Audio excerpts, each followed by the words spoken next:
כן, זה בסדר, זה התחיל. בסדר. Shalom to everybody. Okay, today, what we're going to do is we're going to discuss the story of David and Golyat. Okay? Because that is the next chapter in the story of David HaMelech. And because this becomes such an important dimension in the life of David HaMelech, I've decided to learn it with you in a special way. Now, what do I mean by this? First of all, the Gemara comes and tells us, I'm going to go out of share screen at the moment because I want to give an introduction of what it means, nevuah. Okay, what were the reasons why certain stories were mentioned in the Tanakh? Why Shmuel, for instance, decides to put certain stories in the life story of David HaMelech, and why others weren't included? Okay, what were the dimensions, or what were the perspectives in the stories which are told in Sefer Melachim, the stories which are told in a parallel way sometimes in Sefer Divrei Hayamim, and try to understand how the Anshe Knesset Agdola, what were the criterion of the Anshe Knesset Agdola to put in stories, prophecies in the Tanakh? That is the basic question. What were their criterion? Now, anybody who learns Daf Yomi will come along yesterday with an important statement of the Gemara. And the Gemara in Masechet Megillah, Daf Gimel Amud Aleph, comes and tells us that Zechariah was a prophet and Daniel wasn't a prophet. Okay, that's what the Gemara tells us. I'll read you out the Gemara. The Gemara comes and says that Zechariah, Haggai, Zechariah, Malachi, Inu Adifu Minei, they are more important than Daniel. The Inu Neviim, they are prophets. The Iu Lav Navi, and Daniel wasn't a prophet. Now, anybody who reads this statement has a problem with it, because we know that perhaps one of the most important dimensions in the book of Daniel is his prophecies, which will take place in the future in Yemot HaMashiach. For instance, when the Rambam brings in Ilchot Melachim the future of the Jewish people and the world, he uses many, many times the prophecies of Daniel. Besides that, the Rambam does include Daniel in the list of prophets. So Daniel was definitely a prophet. And here we come to the main dimension of what is called Tanakh. What do we mean by the breakup of these three sections? Torah, Nevi'im, and Ktuvim. When does a certain book, the Anshe Knesset Agdola, decide to put it in the book, in the section called Nevi'im? And when do they decide to put something in the Ktuvim? What were the criteria? Anshe Knesset Agdola, Ezra Sofer, who were the ones who received the authority of deciding how the Tanakh will be made up. What were their criteria? Now, Rashi in Masechet Megillah, and I only thought of it yesterday because I planned this share on my return journey when I was in the air flying from South Africa to Israel. Okay, I didn't remember this particular Rashi, and only to yesterday I thought this will be a brilliant way of introducing the idea for those who learn Daf Yomi. Okay, so Rashi comes along and tells us Rashi comes along and tells us and says the following. Inu Nevi'im, they were prophets. Shenit Nab'u Israel, who were prophesied for Am Yisrael, Bishlichuto Shel Makom. HaKadosh Baruch Hu sent prophets to tell us certain things. V'hu lo nishtaleach al Yisrael b'shum nevuah. Daniel wasn't sent to tell anything orally to the Jewish people. What do we mean by this? Nevuah doesn't necessarily mean a prophet. Nevuah means somebody who speaks. Niv. Niv in modern Hebrew is a term for an expression. The word Navi is somebody who brings the word to Hashem, to Am Yisrael, from HaKadosh Baruch Hu. That's why it's called a Navi. He brings something from HaKadosh Baruch Hu to the Jewish people. Daniel was a prophet, but HaKadosh Baruch Hu never ever told him to say anything to the Jewish people.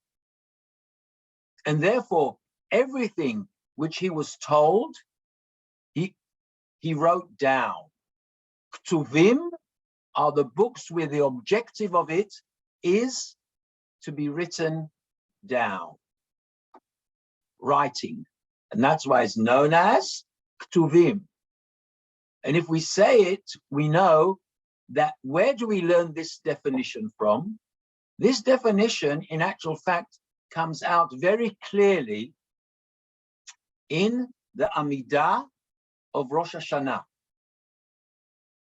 Because in the Amidah of Rosh Hashanah, we also have 3 psukim from Torah, or 4 psukim from Torah, 3 psukim from Nevi'im, and 3 psukim, sentences, from Ktuvim. Now, if you look at it, you will see that sometimes it's written, and I just want to read it out to you because it's very, very important. Hold on 1 minute. I'm just going to get a machzor.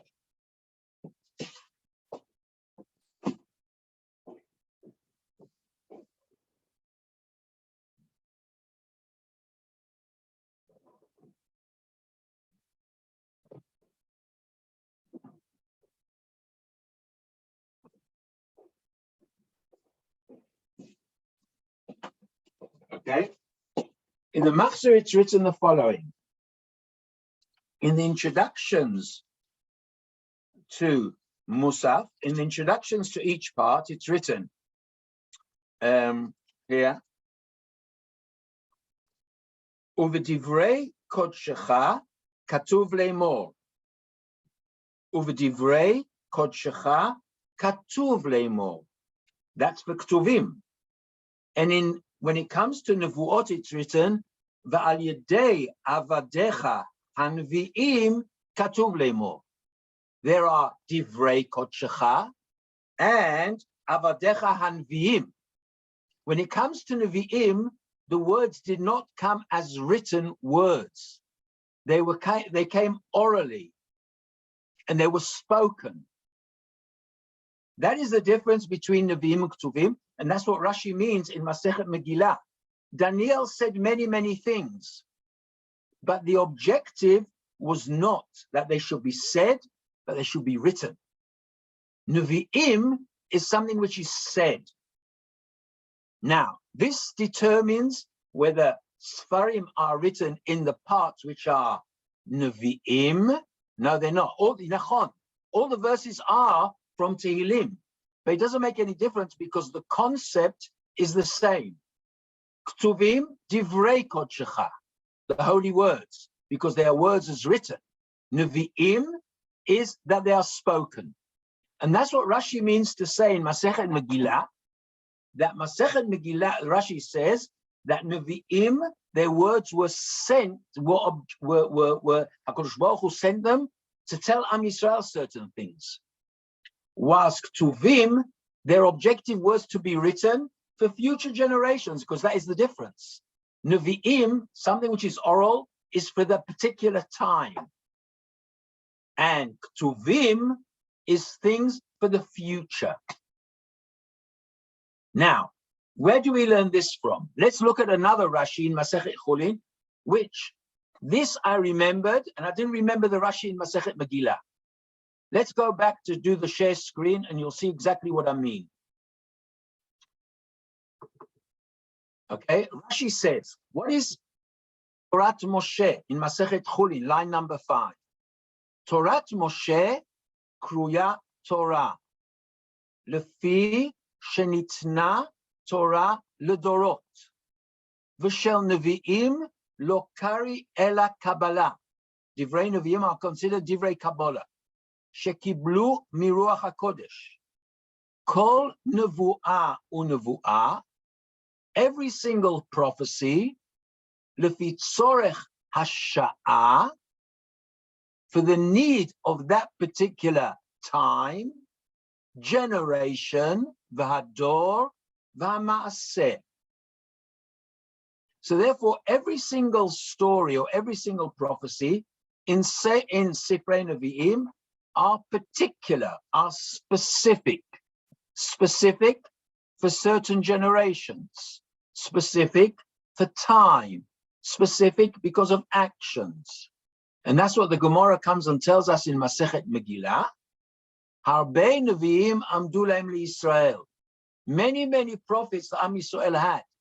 Hundreds, thousands. But what? What was written eventually down? Nevu'ah she'utzrecha ledorot nichtava.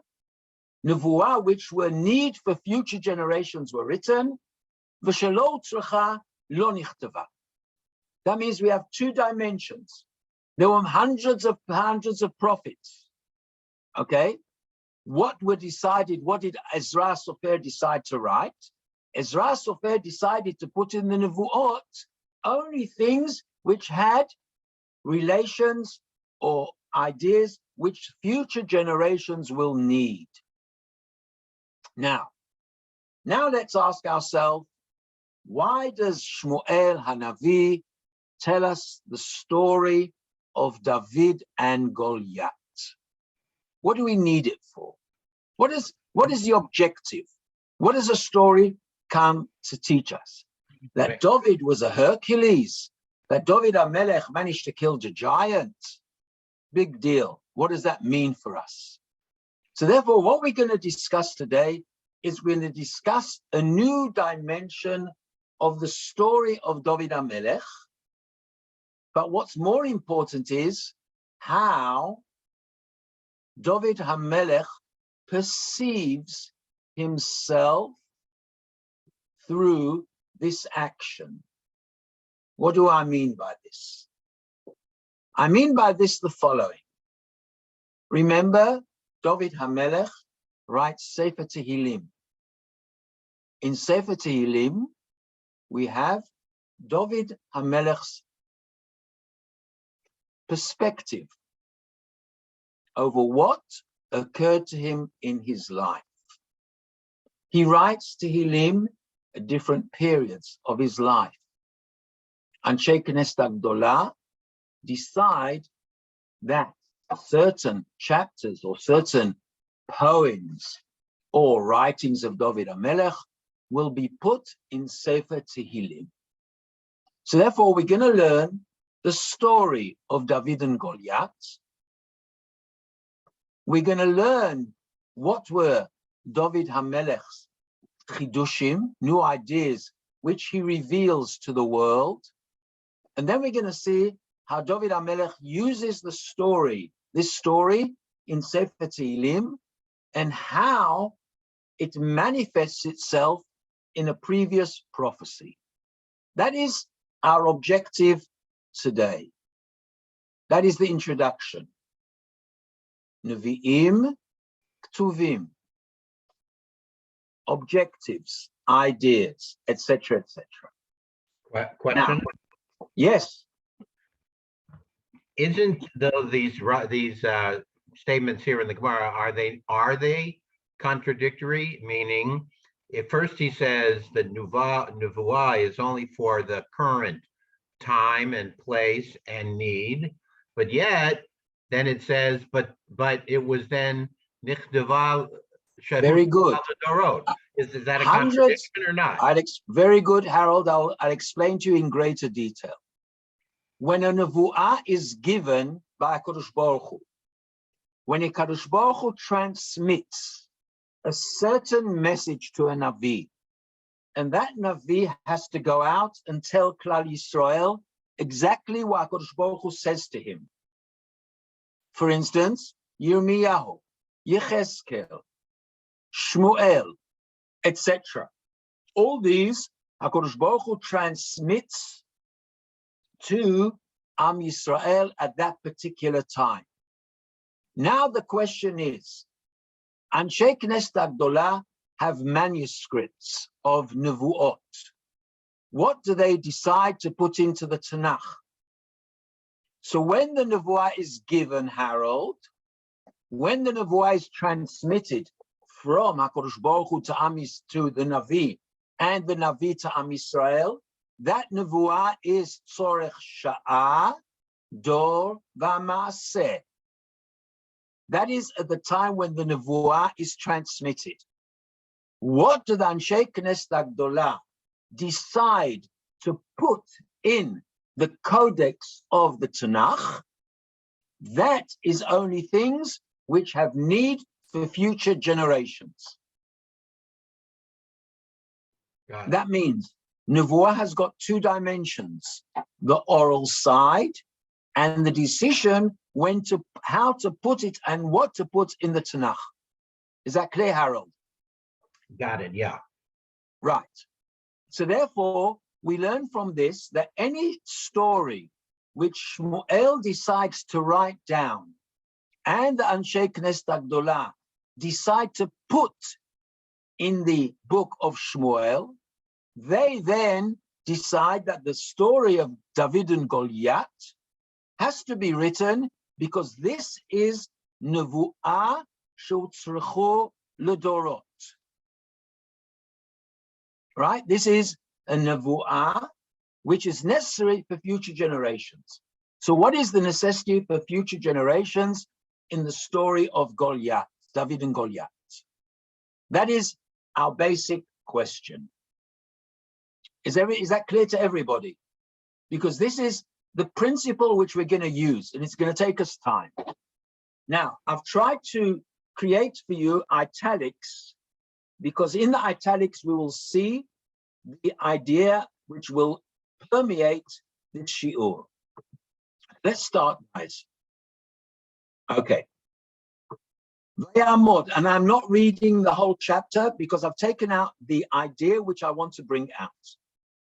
Golyat stands, Vayamod, Vayikra el Marachot Yisrael, and he calls out to the army of Am Yisrael.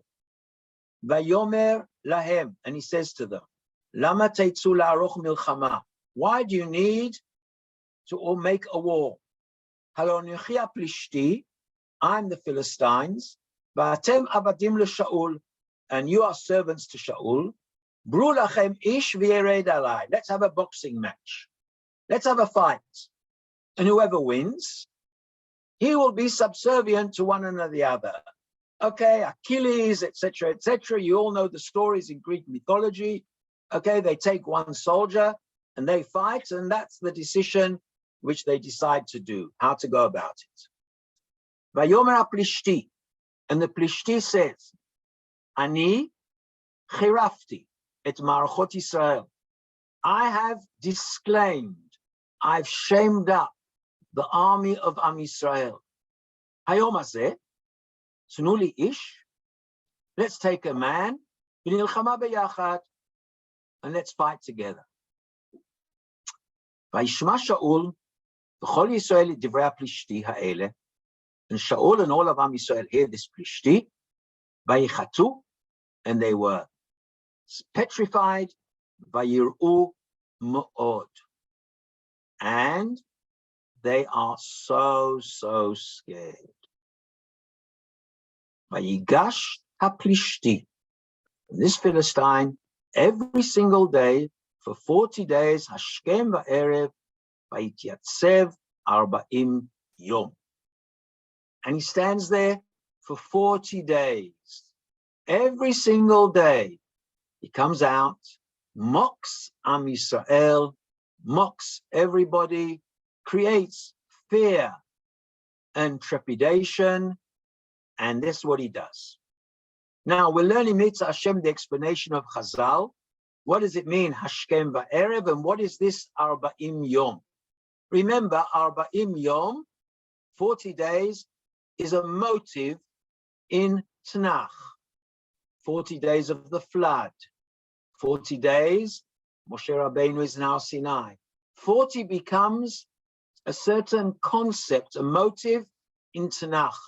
There was once a guy who wrote a book on all the 40 things, all the 40s which exist in Tanakh. Okay, for instance, Yonah says, Od Arba'im Yom, in another 40 days, Ninveh Nepechet. Ninveh will be uprooted, etc., etc. So 40 becomes a basic motive in time in the Torah. And that's exactly what he tells us here. Right. That's what Golyat says. Now, we all know that David HaMelech is at home, and his father sends him to take a whole lot of stuff to his brothers. And what does David HaMelech come? Vayitosh David et hakelim. David leaves all his stuff which he brought for his brothers, al yad shomer hakelim. Vayarotz hamaracha, and he runs to the battlefield. Vayavo v'yishal le'echav b'shalom. Who medaber imam? Whilst he's speaking to them, v'nei isha beinayim oleh. Golyat HaPlishti shemo. This huge giant Golyat HaPlishti comes up from Gat. Mi ma'arachot plishtim vayidaber kidvarim ha'ele. And he speaks about all these things. Vayishma David. V'chol ish Yisrael birotam et ha'ish. Vayanusu mipanav. They run away. Vayir'u ma'od, and they are petrified. Vayomer ish Yisraeli. And the Jewish person says to David HaMelech, Hari'item ha'ish ha'oleh hazeh. Did you see this guy? Ki lecharef et Yisrael oleh. That he comes and makes fun and shames up Am Yisrael, curses Am Yisrael. And what happens? Vaya ish. And this guy says to David HaMelech, the guy who will kill him, Yashreinu HaMelech, Shaul will give him a lot of riches. Vet bito yitain lo, and he's going to give him his daughter. Vet bet aviv yaseh chofshi b'Yisrael. And his parents will become an important person in Am Yisrael. Vayomer David el anashim omdim. And David HaMelech says to the people around him, Ma yaseh la'ish asher yaket haplishti alaz. What will happen to this person who will smite this Plishti? Vehisir hacherpa, and he will remove this shame out of Israel. Kimi haplishti he'arel hazeh. Who is this uncircumcised, this uncouth Plishti? Now, look at the terminology. Kicheref, because what did he actually do? David HaMelech changes the language of Golyat. And he says to him, and he says to them, he doesn't mecharef Am Yisrael like it's written in Pasuk Yud or Pasuk Chafhei. Kicheref marchot Elohim chayim. Because he has shamed up, he has cursed the army of a living God.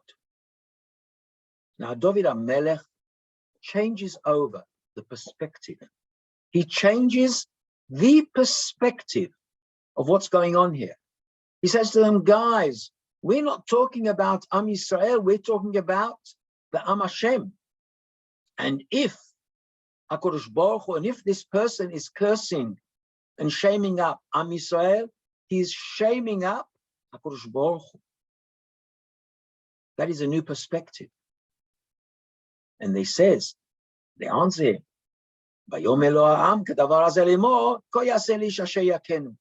this is what's going to happen if you manage to kill him. But David is not worried about what he's going to get.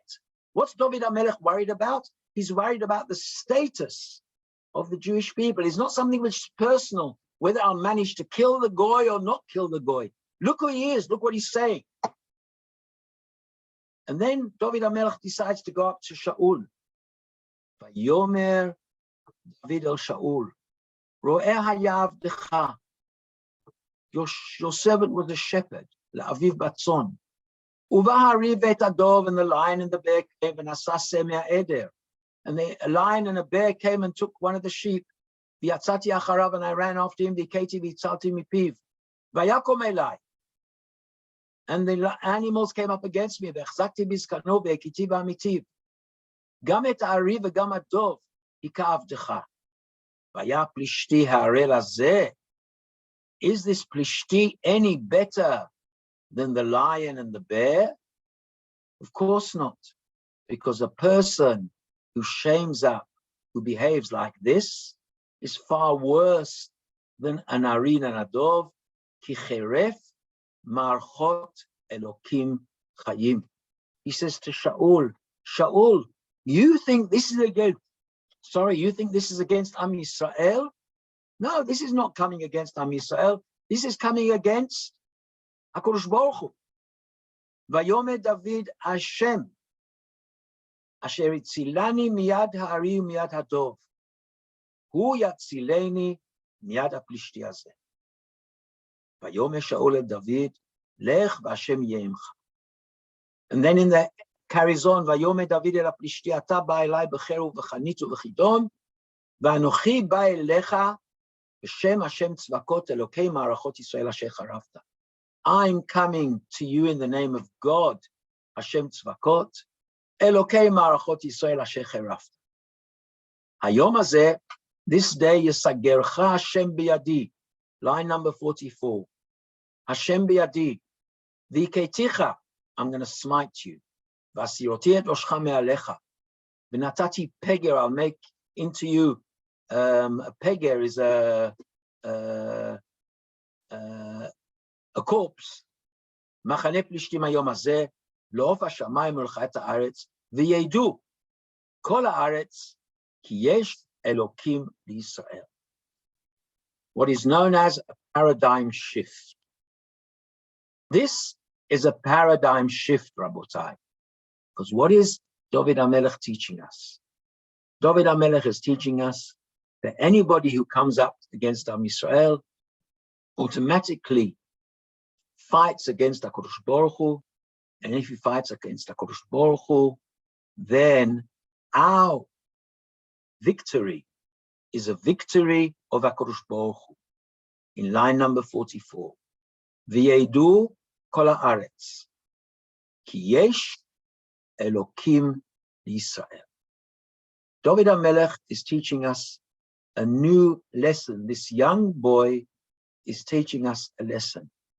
Anything which happens to a person's life comes from HaKadosh Baruch Hu.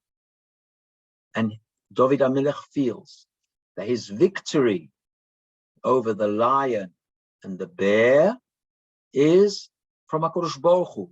Look in line number 39.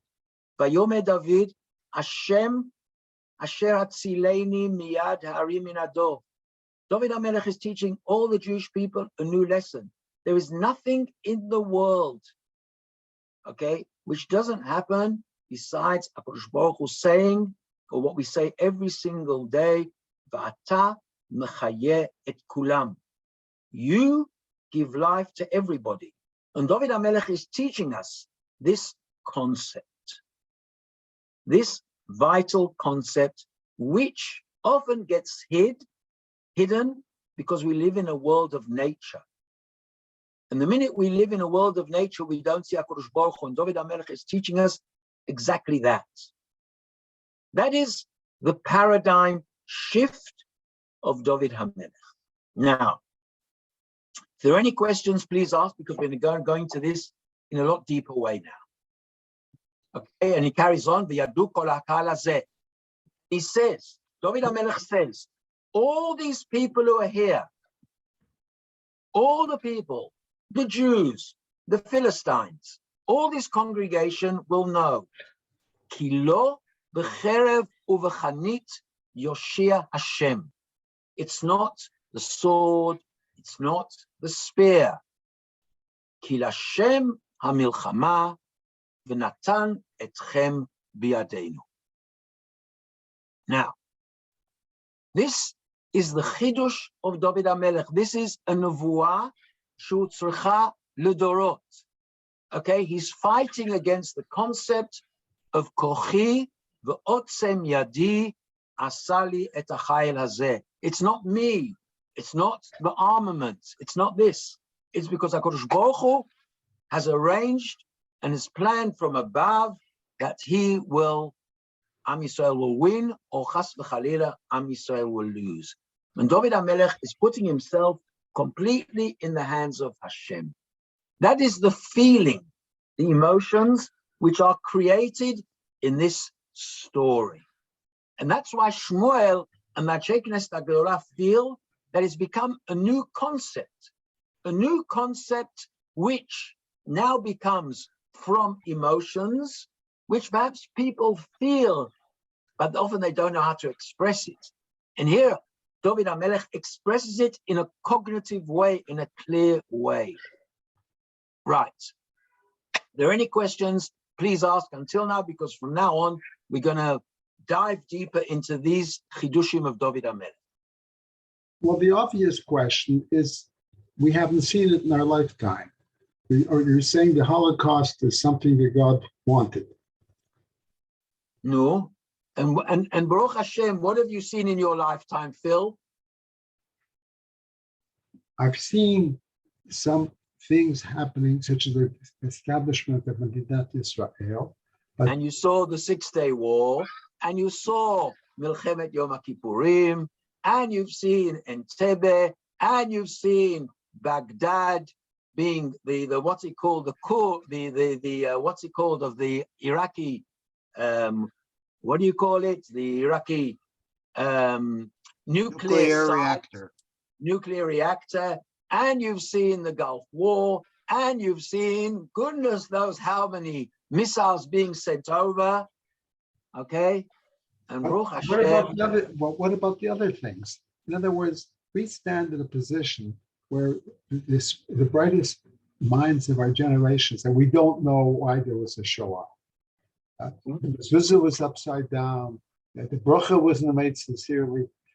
I agree with you. HaKadosh Baruch Hu, that's exactly, HaKadosh Baruch Hu could have lost. David HaMelech says, listen, I might lose this to Golyat.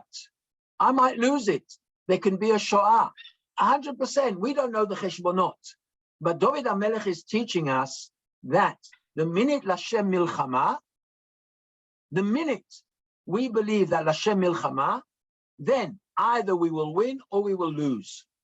Whether we deserve it or we don't deserve it. That's the question. Have we got the zchuyot, or are we all in chovot? Are we in the red screen, or we're in the green screen of the stock exchange of HaKadosh Baruch Hu? Correct, Phil. I don't know. But that's what David HaMelech is teaching us. He could have lost this. David HaMelech is putting himself, think of yourself of a young kid. Yes. Okay. I agree. And he's putting himself in that, but he's teaching Shaul something. But it's a lot different on a one-to-one basis than a national occurrence. This was also a national. Remember, if David HaMelech loses, if David HaMelech loses the battle, then automatically there's going to be a Shoah of the Jewish people by the Plishtim. That's what's going to happen. Well, it was much simplified than what we have had. It's hard to accept the idea that God is responsible or is even interested. We just don't know. Ultimately, David HaMelech is teaching us that he is interested. And there's no such thing that something is done without divine providence, everything. What does he say in line number 44, Phil? V'yedu kol haaretz. Ki yesh Elokim liYisrael. So that is the key. Correct. We can always have problems on the way HaKadosh Baruch Hu behaves to us, but that's what he's selling to us. Ki yesh Elokim liYisrael. And the very fact that we came out of the Holocaust the way we did, within 75 years, okay, yesh Elokim liYisrael. Okay, I'm not saying that at the time in 1945, anybody could have told us that in 1920, okay, 80 years later, we will be where we are. Okay? In 2020, after 1945, anybody could have told where the Jewish people would be. We would never have, nobody would have believed it, but you've seen it in your own eyes. That's on a national basis. Nachon, okay. I agree with you. It's a national basis, but David HaMelech is representing the nation. He's representing the nation. That is Tehillim. Tehillim, in actual fact, in the words of David HaMelech represents a whole nation. That's why it's called David HaMelech. Okay, and that's why we daven for him, because he, so to speak, represents the nation for the good and for the bad, I'm saying. And he sinned, we sinned, but we take his positive traits also. That is the concept of a melech. Okay, the first year which we spoke about David HaMelech, we explained that David HaMelech is Lev Shel Klal Yisrael. He represents the heart and the emotions of all the Jewish people. That's why Tehillim is Tehillim. That's why Anshe Knesset Golyat put Tehillim in the book, because all his prayers represent the prayers of every single human being, and that's why the Christians use him, etc., etc. Okay, let's carry on. Obviously, we can discuss it, but let's go zoom in a deeper way. Okay, can we carry on? Okay, let's carry on. Now, what a Chazal, now we're going to go into the way Chazal portray this story. In Parshas Shoftim, we have the Kohen, Mashiach Milchama. He is the Kohen who's responsible for joining the Jewish people when they go out to war. And there he has a special drosha. And he says, Va'amar alehem, and he will tell them, Shema Yisrael, Atem krevim hayom lamilchama al oivechem. Al yerach levavchem, al tir'u v'al techafzu, v'al ta'atzu mipem. Don't fear, don't hurry away, and don't be scared of them. Ki Hashem Elokechem, haolech imachem liilachem, elachem uvoyechem, lo shiatchem. Because the Kadosh Baruch Hu is with you, walking with you to fight with you against your enemies. And the Mishnah in Masechet Sotah gives an example, and it says, Ki Hashem Elokechem haolech imachem, hein ba'im, the goyim, the other side, kam benitzchono shel basar v'dam, v'atem ba'im benitzchono shel makom. Plishti, the Plishtim, ba'u benitzchono shel Golyat, with the hope of the victory of Golyat. Ma yasofo, what happens at the end? The sof, at the end of the day, nafal becharev. He falls down by the sword. Now Chazal, the Amoraim, now going to explain to us what happens. Golyat. Why is he called Golyat? Amar Rabbi Yochanan, she'amad begilui panim lifnei HaKadosh Baruch Hu. Now we're talking about in a historical perspective. How do we understand Golyat? And David HaMelech is teaching us that what Golyat is doing really is not fighting against Am Yisrael, he's fighting against HaKadosh Baruch Hu. And that's what Rabbi Yochanan says. Sha'amad begilui panim lifnei HaKadosh Baruch Hu. Rashi says, b'chutzpah, with chutzpah. Shneimar, b'ru lachem ish, choose for yourself a man, v'yerad elai. Ve'ein ish el HaKadosh Baruch Hu. And the man, in inverted commas, is HaKadosh Baruch Hu. Shneimar, Hashem ish milchama. Amar HaKadosh Baruch Hu, hareini mepilo, I'm going to make him fall al yedei ben ish, through a human being. You consider me, so to speak, as a man, I will show you that this little boy can overcome you. Shneimar, v'David ben ish Efrati hazeh. So therefore, Rabbi Yochanan looks at the battle between the fight, the wrestling match, the boxing match, as a fight between HaKadosh Baruch Hu and Golyat. And Golyat is there fighting against HaKadosh Baruch Hu with chutzpah, with pride, thinking that he can overcome anybody in any way. And let's look in what the Orchos Tzadikim, one of the great Rishonim, a book which is used, which was written by perhaps Rabbeinu Asher the Rosh. Umi sheyesh bo midat haga'ava, somebody who's got gaiva, pride. He thinks he knows everything. Tzarich lishtadel v'lashuv mimenu, ki hi meguneh me'od. Something which is a terrible attribute. V'hezek shela ravu matzui tamid. But to'elet, and the benefit of gaiva is very, very often useless. לפיכך צריך להתרחק ממנה מאוד, כי הגאווה מביאה אדם לשבר ושפלות. At the end of the day, too much pride will make a guy fall. כמו שנאמר לפני שבר גאון, שנאמר גאות אדם תשפילנו. וכבר ידעת, and you know, מה אירע לפרעה באומרו, מי השם אשר אשמע בקולו? Who is God that I need to listen to him? ולגוליית הפלישתי שאמר, אני חירפתי את מערכות ישראל. A guy who has too much pride will eventually fall. Gaiva, pride, is one of the two midot which the Rambam says are the two worst attributes of a person: pride and anger. Pride and anger. Okay, the Smag, the Sefer Mitzvot Gadol, says that is the only attribute, the only midah which the Torah forbade us to have. Okay, Kochi v'otzem yadi. I think that I have the ability to stand up against everybody and everything. And that is Golyat, from the word gilui.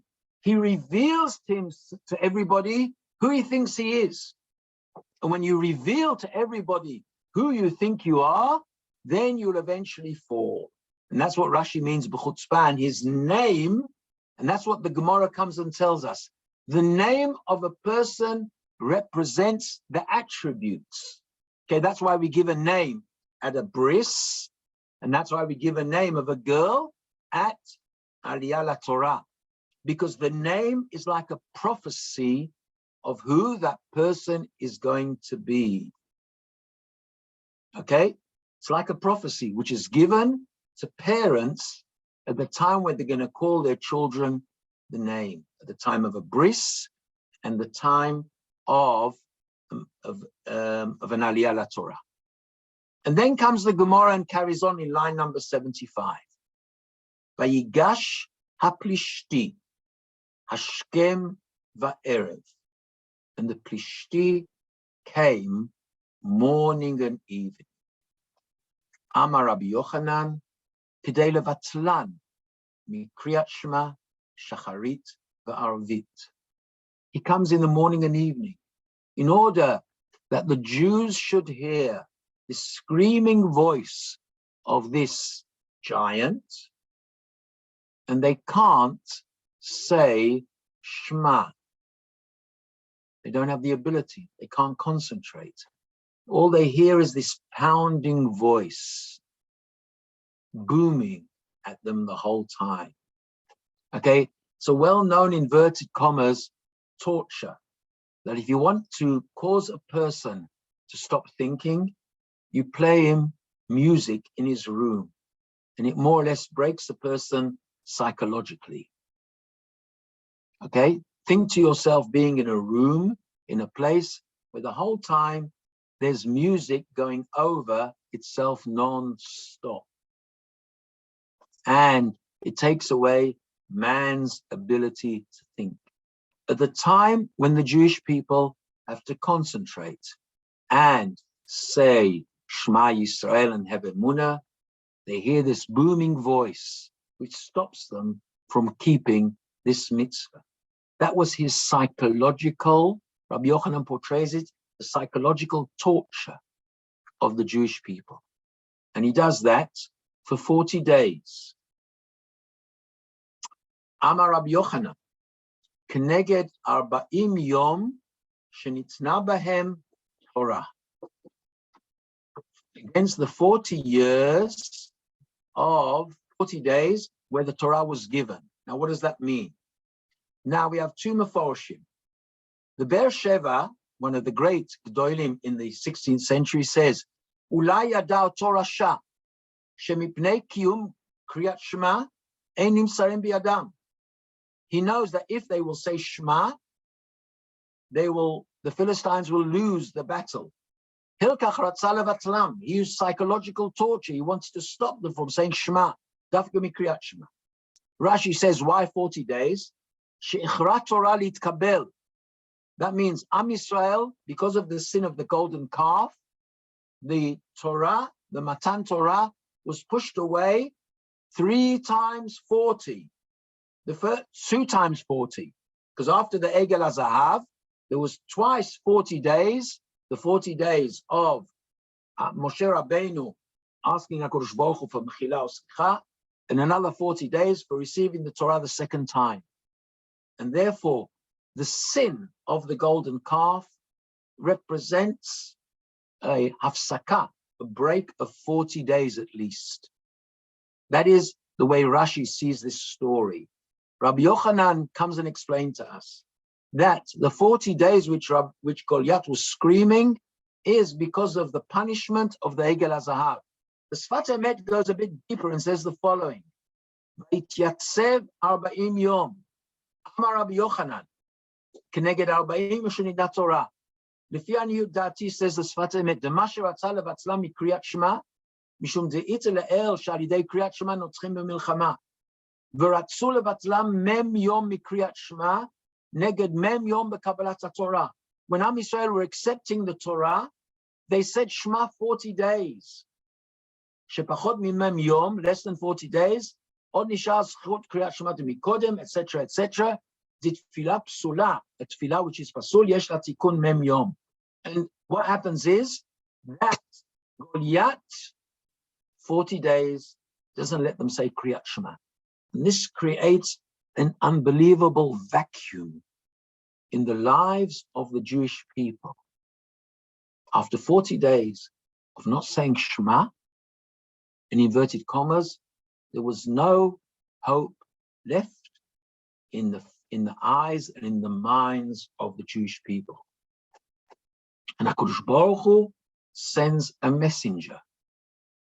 And this messenger is David HaMelech. And David HaMelech teaches us this unbelievable lesson. What is the lesson? That Golyat, the psychological, and exactly what Rabbi Yochanan says, that's what David HaMelech teaching us.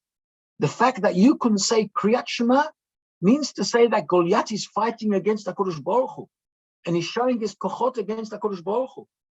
And that is the true enemy of the Jewish people, and that's what's written in the Torah. Something which we say every single day. Vayhi, every time we take out the Torah. Vayhi bin Soa Aaron vayomer Moshe. Kuma Hashem v'yafutzu oivecha v'yanusu misanecha mipanecha. You have an oyev and you have a soneh. And Rashi says misanecha. Who is misanecha? Elu sonei Yisrael. There are oivim who hate HaKadosh Baruch Hu. And there are other, okay, what we know is people who are against religion and anti-Semites. A person who fights against God is not necessarily an anti-Semite. He's somebody who fights against HaKadosh Baruch Hu, and then you have an anti-Semite. Elu sonei Yisrael. Because deep down, shekol sonei Yisrael, sonet misha amar vaya haolam. They actually hate the one who said vaya haolam. Shneemar, David HaMelech said, Umasanecha nasurosh. And those who hate you have uplifted themselves. Umihem, who are the people who hate you, says David HaMelech in Tehillim? Al amcha, on your people, ya'arimu sod. Okay, this chapter, Perek Pei Gimel, was the opening speech of Menachem Begin, Zichrono Livracha, in the first meeting of the Knesset when the Milchemet Yom Kippurim came out. I will never forget that speech of Menachem Begin, because Menachem Begin takes out his kippah in the Knesset. I think it was straight after Sukkot. And he gets up and he reads this chapter, Perek Pei Gimel, and I'll read it out to you, the beginning of it.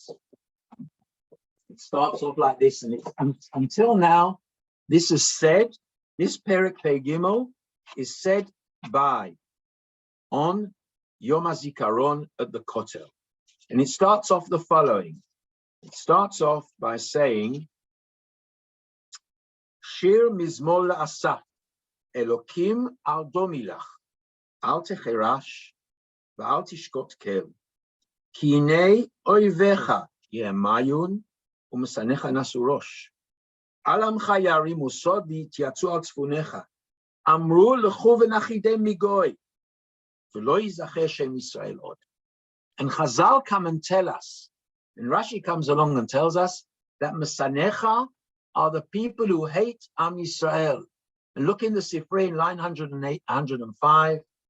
V'chiyesh sonim lefanai, misha amar vaya olam. Who are those who hate me? Ela magid hakatuv, shekol mi shesone et Yisrael, ki'ilu sone et misha amar vaya haolam.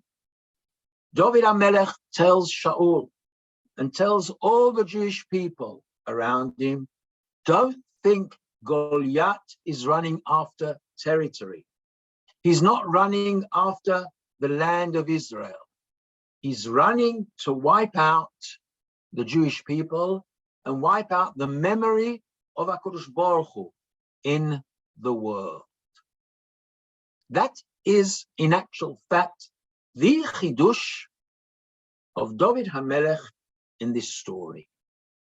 And now we'll begin understanding something which the Akedat Yitzchak, Rabbi Yitzchak Arama, speaks about in relationship to this story of David and Golyat. Until now, are there any questions? Any hearot, any statements by anybody, please? Before we start in, we will only begin the Akedat Yitzchak, and we'll carry on the next shiur, because I want to show you how this manifests itself in Sefer Tehillim and in other books of David HaMelech. That means we haven't gone to David HaMelech, so to speak, speaks out to Shaul. But how does David HaMelech feel? Does he really feel like this? What does he feel at the time when he's going out to fight against Golyat? That means, does he have any contradictions? How does he feel? Etc., etc. And that we'll speak about through the eyes of Sefer Tehillim. But let's start off. It says the following. V'hafle, ki kamo shekatavnu b'malat ha'adam, al kol ha'balei chayim. What does man's relationship to the animals? Man's true relationship to the animals are umorachem v'chitchem yeh al kol chaya. That means to say, man has the ability to create fear amongst the animals. Okay, we all know that wherever people live, automatically wild animals are driven out. Okay, there are very, very few places where nature lives, animals lives in a natural way. Okay, you've got safaris in the Serengeti, you've got the safaris in South Africa, you've got Yellowstone where the bison lived on their own, but usually wherever human beings are, they scare away animals. That's what the Torah's right. And anything else, kol remes asher uchai lachem yelo ochla. Kein ne'emer b'malat ha'uma hazot, al zulata me'amin ha'enoshi. The same way as in the world of creation, you have 4 stages. You have the domem, the metals, the inanimate objects, domem. You then have someach, that which grows. You then have animals, chai, what we call datscham. Domem, someach, chai, medaber. You go from the bottom to the top. The inanimate, the vegetation, animals, and human beings. And then you have Klal Yisrael, Am Yisrael. That's what the Kuzari says. And says the Akedat Yitzchak, Kein ne'emar b'ma'alat ha'uma hazot, al zulata me'amin ha'enoshi. What does the Torah say? Deep down, lo yityatzev ish bifneichem. In the world of the true world, if Am Yisrael is keeping all the mitzvot, then nobody can stand up against you, as we learn in the period of David HaMelech and Shlomo. Tachdechem umorachem yal kol haaretz asher tidruchu ba. Ukvar amar b'tchilat ha'parsha v'acharta et kol ha'amim. U'makom acher yochal goyim tzarav. Ki lachmeinu hem.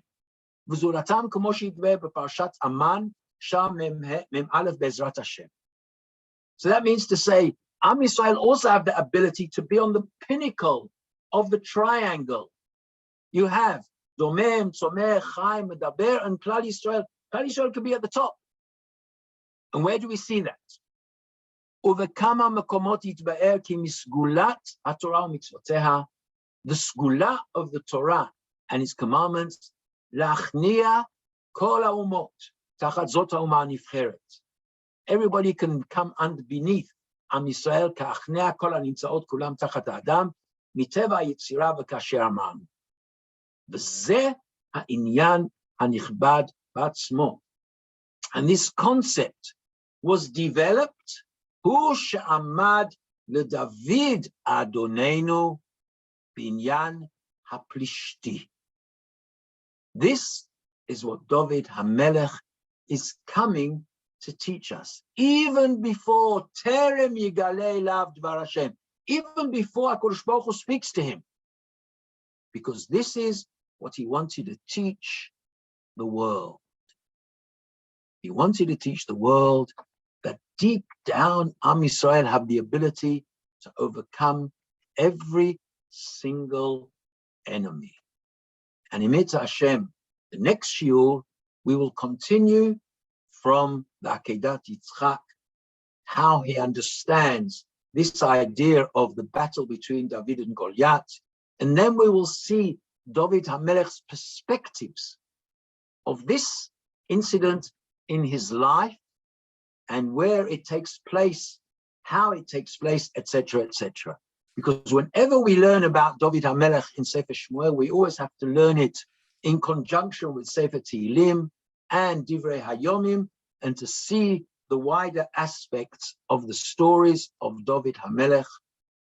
I wish you all a good Shabbos. If you've got any questions, problems, insights, now's the time to speak. When was the Akedat Yitzchak written? Akedat Yitzchak lived in the 1400s, just before the Spanish Inquisition. I mean, he lived in the time of the Spanish Inquisition, a bit before, in 1430, something like that. Rabbi Yitzchak Arama. He was one of the greatest philosophers, Perushim on the Torah. He's very, very philosophical and he uses allegories a lot of mishalim, etc., etc. But his Perush on the Torah is unbelievable. Every year, I always try to learn a new parshan on the Torah. And one year I learned the whole of the Akedat Yitzchak, and it had a huge impact on me. Huge. But he bases it on the Kuzari, Rambam. He collects from everybody, but he uses Tanakh a lot to explain different ideas. So this Okay. This is a projection of the ideas of the Akedas Yitzchak written at that particular time, because there were brave things to say at that particular time. We were on a lot of assimilation. Yep. If you learn, later on came the Abrabanel, and the Abrabanel, okay, to learn Abrabanel in relationship to the period which he lived in, where he saw the expulsion of the Jews from Spain and the expulsion of the Jews from Portugal, and he became the Jewish wanderer. Okay, I'll tell you something very interesting. He writes in one of his books on the Torah, he remembers writing a Perush on one of the Sforim of the Torah, and he couldn't find it for years until a pupil of his revealed that he had a manuscript of it.